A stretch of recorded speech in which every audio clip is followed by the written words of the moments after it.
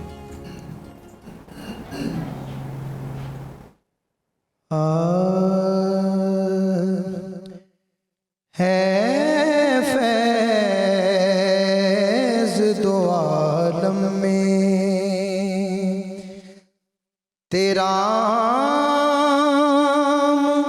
خدیجہ،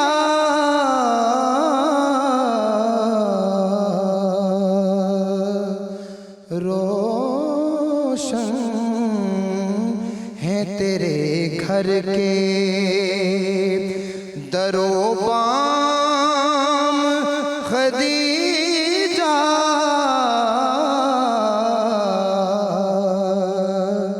ہے فیض دو عالم میں،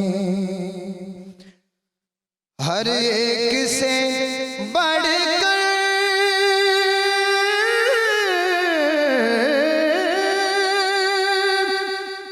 شہ عالم سے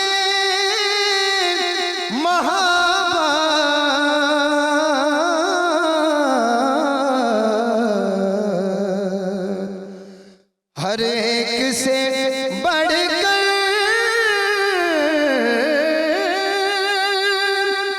شہ عالم سے محبت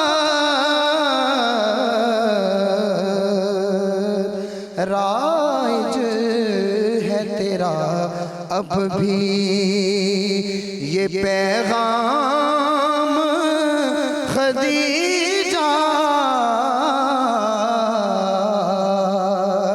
رائج ہے تیرا اب بھی یہ پیغام خدیجہ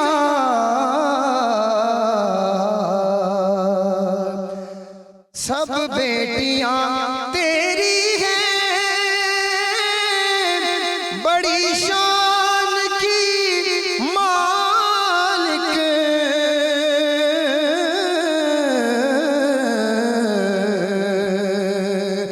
سب بیٹیاں تیری ہیں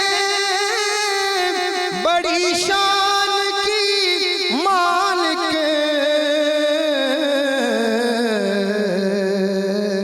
ازواج میں اونچا ہے تیرا نام خدیجہ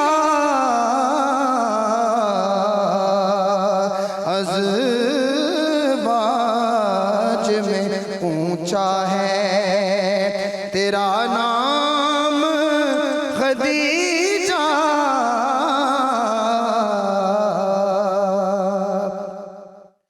قائم ہے تیرا ذکر یہ جب تک ہے شریعت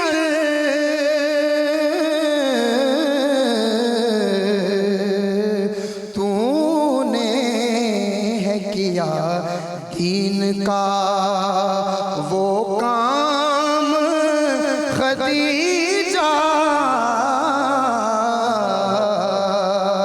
تو نے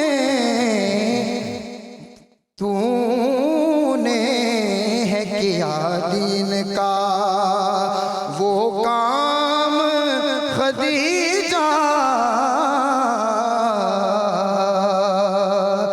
مظہر تیری عظمت کا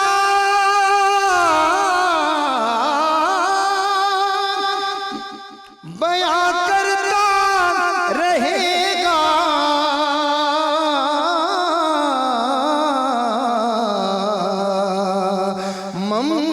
ممنون تیری ذات کا اسلام خدیجہ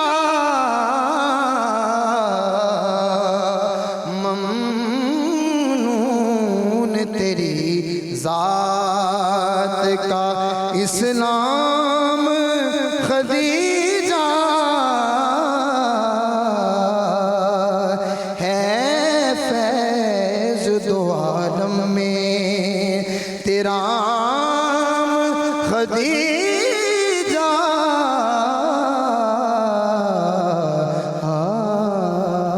بہت خوبصورت، بہت ماشاءاللہ جی، خوبصورت، بہت ماشاءاللہ۔ خوب ماشاءاللہ۔ ناظرین کرام، ایک وقفہ لیں گے، وقفے کے بعد لوٹتے ہیں اور یہ مقدس ذکر جاری رہے گا۔ دیکھتے رہیے صدائے رمضان۔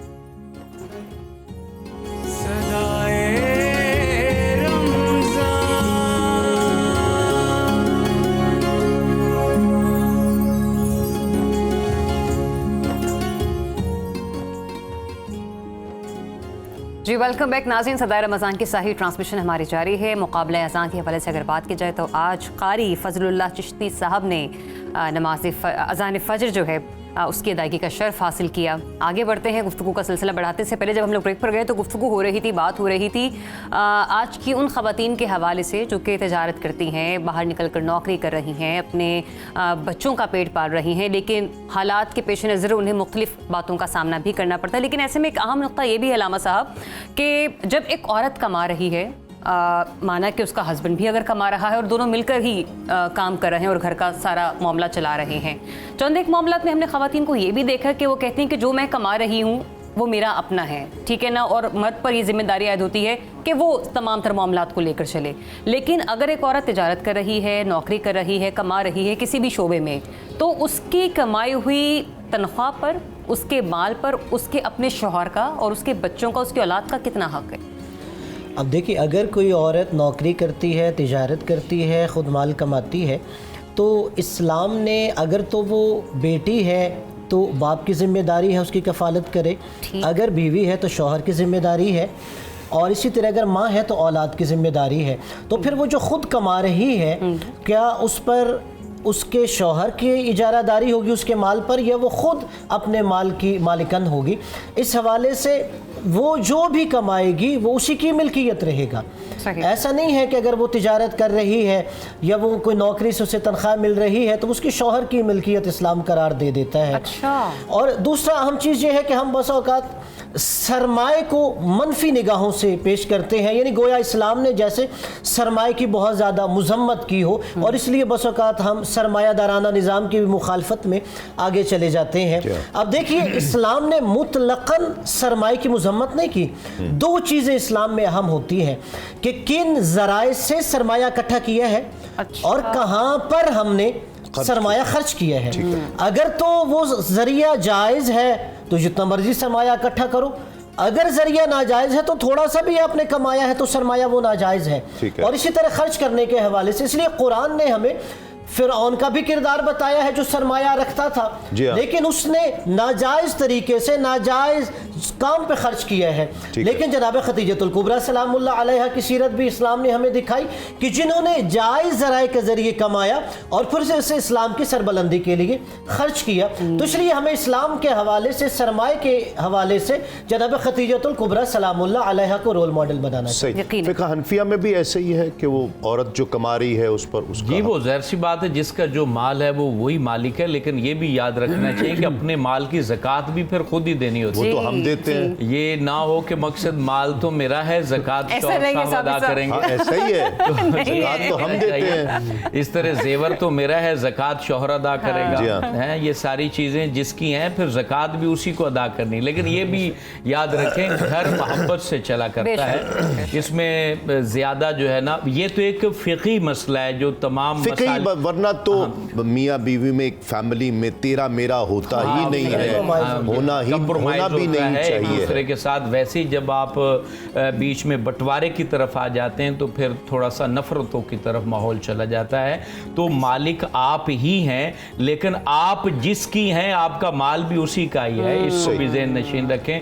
محبتوں سے پھر گھر بڑے خوبصورت چلا کرتے ہیں, جیسے حضرت خدیجہ. اچھا, یہ جو اب موجودہ حالات میں ہم جب سیرت پڑھتے ہیں, میں تینوں احباب سے یہ گزارش ہے کہ اس پر گفتگو فرمائیں, رہنمائی فرمائیں کہ ہم جب ایسی ہستیوں کا کہ جن کا جب ذکر آ جائے تو گردنیں جھک جایا کریں, ایسی ہستیوں کا جب ہم ذکر سنتے ہیں, پڑھتے ہیں, تو ہم انہیں ما فوق الفطرت سمجھتے ہیں کہ ہم ان کو فالو نہیں کر سکتے, ان جیسے تو ہو ہی نہیں سکتے ہیں, یہ تو ناممکن ہے. لیکن ہم ان کی پیروی, ان کے نقش قدم پر تو چل سکتے ہیں. اپنے یہاں ایسی ہستیوں کی ایک سیرت کی ایک جھلک بھی آ جائے تو گل و گلزار ہو جاتا ہے گھر. دیکھیں, جہاں تک مقام و مرتبے کا تعلق ہے تو واقعی ہم ان جیسے نہیں ہیں, نہ ہی بن سکتے. بے شک. اور جہاں تک ان کی عادات کریمہ کا تعلق ہے تو ان کی عادتیں بیان ہی اس لیے کی گئی ہیں کہ ہم ان کو فالو کریں. آپ کا مائک معذرت کے ساتھ مائک چیک کر رہے ہیں. چل پڑا ہے. جی جی بسم اللہ. ٹھیک ہے چل رہا ہے. تو اگر ہم ان کے جو ہے وہ عادات کریمہ کو دیکھیں تو عادات کریمہ اسی لیے بیان کی گئی, ہسٹری میں, تاریخ میں اسوہ حسنہ بیان ہوا کہ ہم اس کو عمل کریں. اور دوسری بات یہ ہے کہ جہاں تک دنیاوی تکلیف کا تعلق ہے تو وہ ان تکالیف کو اسی طرح محسوس کرتے جس طرح ہم محسوس کرتے ہیں. مقصد ان کا جسم کوئی ایسا نہیں تھا کہ وہ زمینی مخلوق نہیں تھی, ان کو تکالیف بھی آتی تھی. مال خرچ کرنے پر جو چیزیں ہم محسوس کرتے ہیں, جو کمانے پر ہماری جو ہے نا وہ صحت خرچ ہوتی ہے, طاقت فطری چیزیں ہیں, یہ فطری چیزیں, یہ سب کچھ انہوں نے کیا ہے.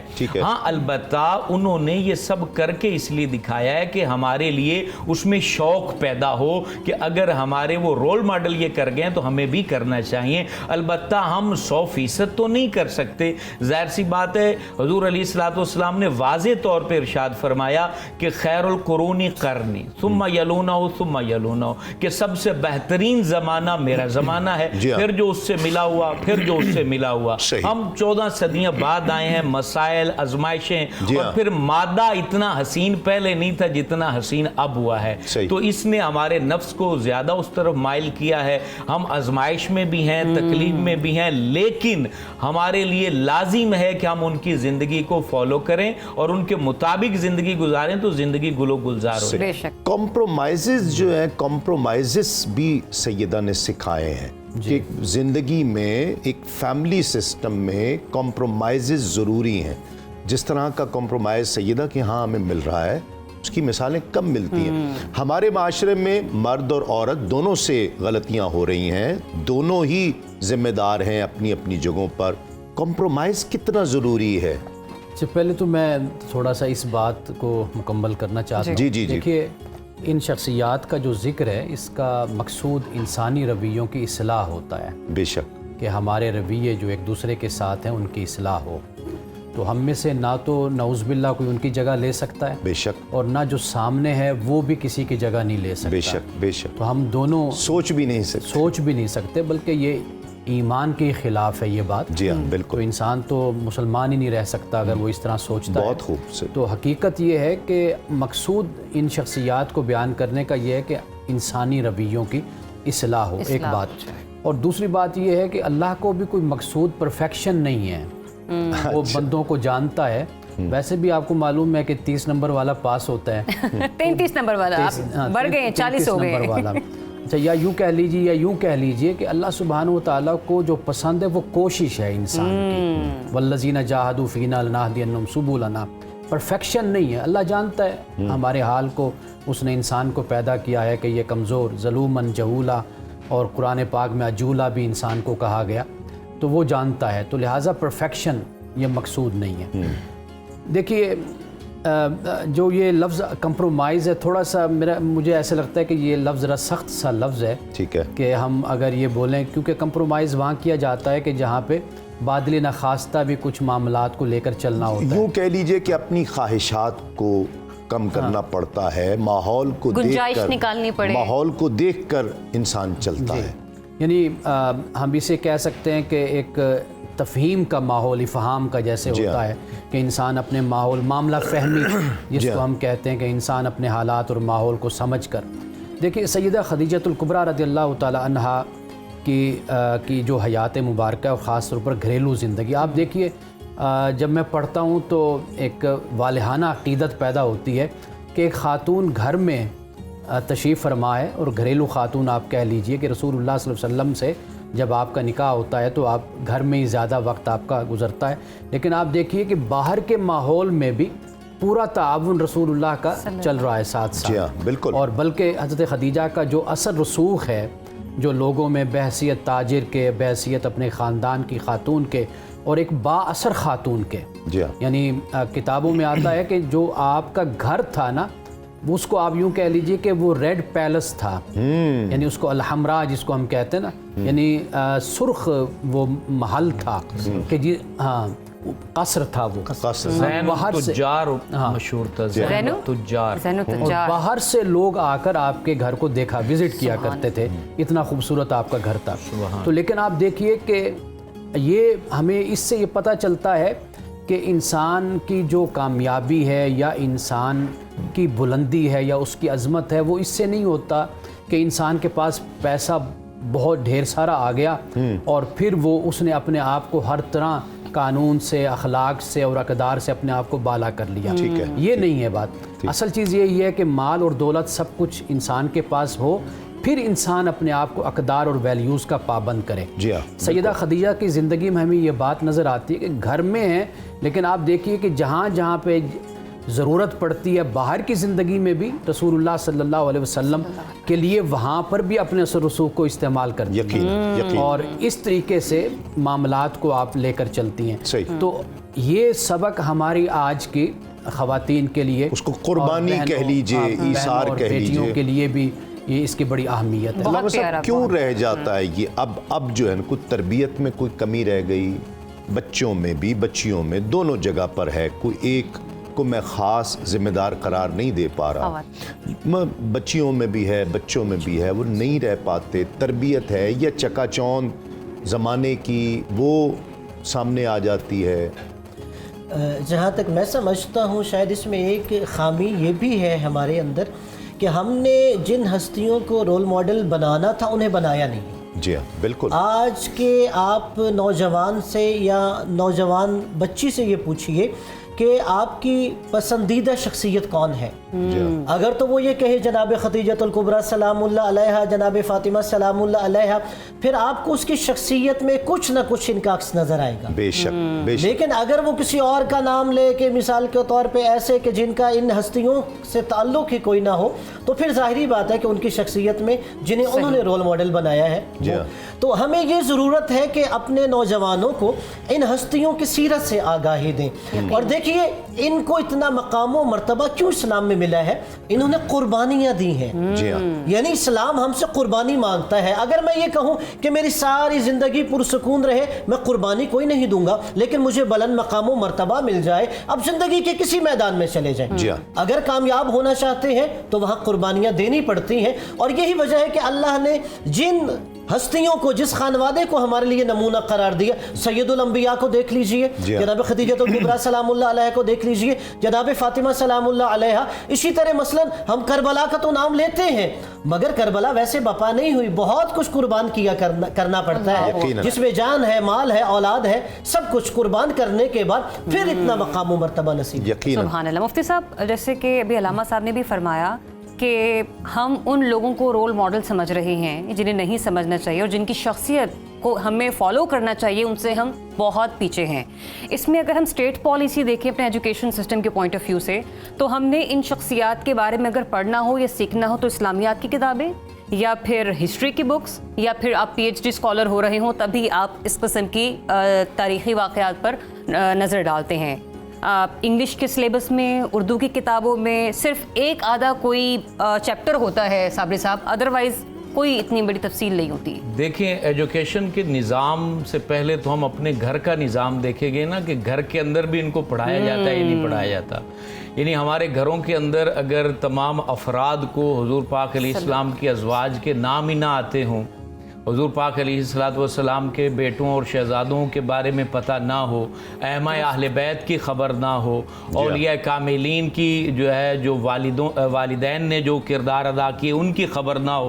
حضرت نظام الدین اولیاء رحمۃ اللہ تعالی علیہ کی ماں جو تھی وہ سوت کاٹ کے اپنے بچوں کو پالا کرتی تھی, اور جس دن وہ سوت بکتا نہیں تھا تو حضرت نظام پاک کہتے ہیں ہماری ماں آ کے کہتی تھی بیٹا آج ہم اللہ کے مہمان ہیں, شکوہ نہ کرنا. یعنی جب آٹا نہیں ہوتا تو یہ تعلیم, یہ چیزیں ہمارے گھروں میں کہاں پتہ ہے. ہمارے گھروں میں تو یہ پتہ ہے کہ کون سا ڈرامہ سیریل چل رہا ہے اور کون سی نئی فلم آئی ہوئی ہے, کون سا اداکار مشہور ہو چکا ہے. جب ہم سب سے پہلے, وہ بڑی خوبصورت بات کسی نے لکھی, کسی صوفی نے کمال بات لکھی کہ آپ کا سب سے پہلے آپ کے ذمہ لازم ہے کہ اپنی اولاد کو اپنا تو سمجھو. جب اپنا سمجھو گے تو ان کا خیال رکھو گے کہ انہیں کچھ بتانا بھی ہے, انہیں کچھ سکھانا بھی ہے. ہم جب روزانہ کم از کم 5 منٹ بھی اپنے بیٹی کو بتائیں گے کہ ہمارے کون کون رول ماڈل ہیں, تو اگر انہیں اسکول میں نہ بھی پڑھایا جائے تو روزانہ کے 5 منٹ مہینے کے 150 منٹ قبلہ بنتے ہیں, اور ان میں سے 10 منٹ کی بات تو انہیں یاد رہ جائے گی. جب ماں بھی نہیں کچھ بتائے گی, باپ بھی نہیں بتائے گا, تو پھر استاد کی تو وہ اولاد نہیں ہوا کرتی ہے, وہ تو مجبور ہے جو بھی نصاب بن جاتا ہے اس کو وہ پڑھا دیا جاتا ہے. ہاں البتہ اسٹیٹ کی ذمہ داری ہے کہ وہ ایسا نصاب ترتیب دیں جو ہمارے اخلاق کے لیے بہترین ثابت ہو اور ہماری نسلوں کو روشن کرنے میں معاون ثابت ہو. یقیناً. کلام شامل کرتے ہیں جی غلام فرید چشتی صاحب, بسم اللہ.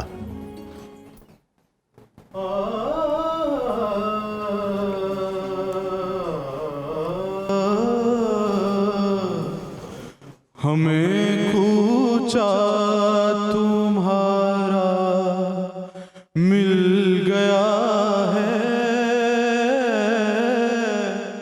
ہمیں کوچا تمہارا مل گیا ہے، غریبوں کو سہارا مل گیا ہے۔ کئی دن سے بھور میں تھا سفینہ، کئی دن سے بھور میں تھا سفینہ، بحمد اللہ کنارہ مل گیا ہے، بحمد اللہ کنارہ مل گیا ہے۔ تو اپنی چاندنی اے چاند لے جا، تو اپنی چاندنی اے چاند لے جا، ہمیں دل بر ہمارا مل گیا ہے، ہمیں دل بر ہمارا مل گیا ہے۔ فلک پر ڈھونڈتے تھے جس کو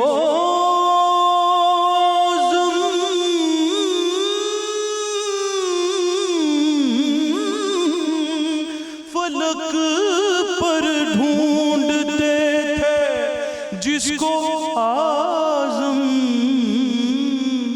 زمین پر وہ ستارہ مل گیا ہے، زمین پر وہ ستارہ مل گیا ہے، ہم غریبوں کو سہارا مل گیا ہے۔ واہ، ماشاءاللہ ماشاءاللہ۔ قبلہ پیغام کیا کہتے ہیں آج کے تعلق سے، آج کے موضوع کے تعلق سے، اور موجودہ ماحول میں کس طرح سے ہمیں سیرت سے سبق لینا چاہیے؟ دیکھیں، سب سے پہلی بات تو یہ ہے کہ محسنہ کائنات جیسی ہستیوں کو ہمیشہ یاد رکھا جائے، صرف ایک دن کے لیے نہیں، شب و روز ان کے پیغام کو کہ اپنا تن من دھن رسول اللہ صلی اللہ علیہ وسلم کے نام کر دو تو کائنات اللہ تمہارے نام کر دے گا۔ جی قبلہ، میری گزارش یہ ہے کہ موجودہ حالات میں ان شخصیات کا جو ذکر ہے وہ اس انداز سے ہمارے ماحول میں ہو کہ اس سے متفقہ طور پر یہ بات سامنے آئے کہ یہ کسی خاص مسلک یا فرقے کی نہیں بلکہ یہ امت کی شخصیات ہیں۔ بے شک، بہت اچھی یہ بات۔ ہمارے گھروں میں، چونکہ ابھی آپ یہ بات کر رہے تھے، تو ہمارے گھروں کا سب سے بڑا مسئلہ یہ ہے کہ ہمارے بچے اب اویئرنیس رکھتے ہیں، وہ یونیورسٹیوں میں جاتے ہیں، باہر کے اداروں میں پڑھتے ہیں، تو وہ جو آئے دن کے جو یہ مسائل ہمارے ہاں ہوتے ہیں اختلافی، اس سے وہ بڑے بیزار ہوتے ہیں۔ اس بیزاری کی بنیاد پر وہ بالکل شخصیات کیا، وہ اسلام سے بھی پھر بیزار ہونا شروع ہو جاتے ہیں۔ تو اس لیے علماء، وہ اہل تشیع ہوں، وہ اہل سنت ہوں، انہیں بیٹھ کر کوئی ایسا یعنی مدون کرنا چاہیے کتابیں کہ جس میں متفق علیہ باتوں کو ان شخصیات کے حوالے سے بیان کی جائیں، تاکہ ہم اپنی نسل کو یہ دکھا سکیں کہ دیکھو یہ ہیں یہ شخصیات اور یہ اور اس پر تمام امت کا اتفاق ہے، یہ طریقہ ہو۔ جی قبلہ، بہت خوبصورت جہاں پہ انہوں نے بات کی، میں وہیں سے آگے بڑھاتا ہوں۔ اور اس کے لیے جیسے علماء کی ذمہ داری ہے، اسی طرح ریاست کی بھی ذمہ داری ہے۔ اور ہم نے دیکھا کہ ریاست نے ایک یکساں قومی نصاب بھی بنایا کہ جو سب طبقات کے لیے قابل قبول ہو، لیکن افسوس یہ ہے کہ وہ بجائے اتحاد اور اتفاق کے قوم کو انتشار کی طرف لے کے جا رہا ہے. اس کی وجہ یہی ہے کہ یہ شخصیت جیسے انہوں نے کہا کہ جو ساری قوم کا سارے مسلمانوں کا سرمایہ ہے ان کو ڈسکس کیا جانا چاہیے, ان کو نصاب سے نکال دیا گیا ہے. اس لیے اس طرف ریاست کو بھی متوجہ ہونا چاہیے کہ ہمیں ایسا یکساں قومی نصاب بنانا چاہیے. کسی سازش کی وجہ سے ہے یہ کیا اس میں ہے؟ کوئی شک نہیں کہ اس میں سازش شامل ہے کہ جتنی ہماری نصاب کمیٹیاں ہیں اگر ان پہ نظر دوڑائی جائے تو وہ در حقیقت یہ نہیں چاہتی کہ ایک ایسا نصاب مرتب کیا جائے کہ جس کے لیے تمام طبقات جو پاکستان میں مسلمان کسی طبقے سے تعلق ہو بلکہ غیر مسلم ان کے لیے بھی قابل قبول ہونا چاہیے. وہ سمجھتے ہیں میرا صرف جس گروہ سے تعلق ہے صرف وہ قابل قبول ہونا چاہیے, نہیں اس کے لیے ریاست کو بھی اپنی ذمہ داری ادا. ہمارے ہاں ایک عالم گزرے ہیں جعفر شاہ پھلواروی صاحب, اچھا, ان کی کتاب ہے مجمع البحرین, جی ہاں, اس میں انہوں نے اہل السنت اور اہل التشیع کی جو متفق حدیثیں ہیں روایات ہیں اس میں ان کو جمع کر دیا ہے. شخصیات کے حوالے سے یعنی احادیث یعنی جو متفق علیہ حدیثیں. کہنے کا مطلب یہ ہے کہ دونوں مسالک جو بڑے ہیں ان میں بہت سے نکات اور بہت سے مقامات اور بہت سی یعنی باتیں ایسی ہیں کہ جو متفق ہیں. ٹھیک ہے, تو ان کو قوم کے سامنے لایا جائے تاکہ یہ جو نوجوان خاص طور پر الہاد کی طرف جا رہے ہیں, ملحد بن رہے ہیں, اس کی بنیادی وجہ یہی ہے کہ وہ دیکتے ہیں معاشرے میں بلا نفرت وجہ ہے, تعصب ہے. کنٹروورسیز میں پڑ رہے ہیں, لڑائی ہو رہی ہے, میں اگر یہاں عرض کروں مشترکات زیادہ ہیں جن کو نوجوانوں کو بتانے کی ضرورت ہے. اور ہم کیا کرتے ہیں, اور اس کی ایک وجہ کیا ہے, یہ عوام بھی ہے.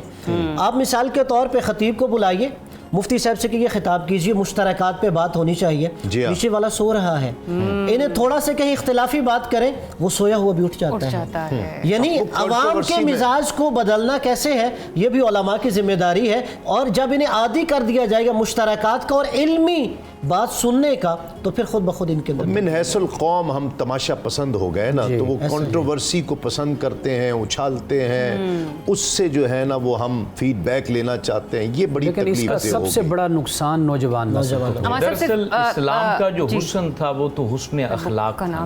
حضور علیہ السلام نے کہا میں آیا ہی حسن اخلاق کو مکمل کرنے کے لیے.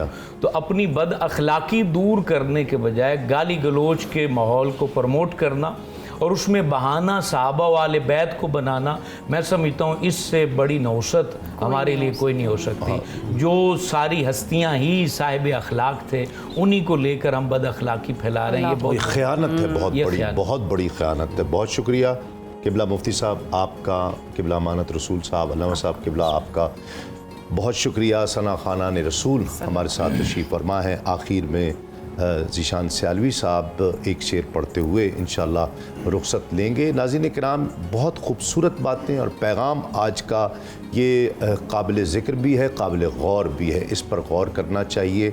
تمام مکاتب فکر کو بیٹھ کر ایسی وہ شخصیات, ایسی مبارک مقدس ہستیاں جو صحابہ کرام میں سے ہیں, اہل بیت اطہار میں سے ہیں, اور ان پر اکٹھے ہو کر ایک جگہ پر بیٹھ کر مشترکات تلاش کر کے وہ ہمارے بچوں تک پہنچنی چاہیے تاکہ آپس میں اتحاد, پیار اور محبت اور یگانگت کا ماحول پیدا ہونا چاہیے. آج اتنا اچھا پیغام, اسے بھی فیضان سمجھیے حضرت سیدہ خدیجۃ الکبریٰ رضی اللہ تعالی عنہا کا. اللہ کریم ہمیں ان کی غلامی کا شرف عطا فرمائے. انشاءاللہ افطار کے پروگرام میں آپ سے ملاقات ہوگی. تسلیم احمد صابری اور زریاب راجپوت کو اجازت دیجیے. السلام علیکم. تسلیمات. بلغ العلا بکمالہ کشف الدجی بجمالہ حسن جمیع خصالہ صلو علیہ وآلہ صلو علیہ وآلہ جسے چاہا در پہ بلا لیا جسے چاہا اپنا بنا لیا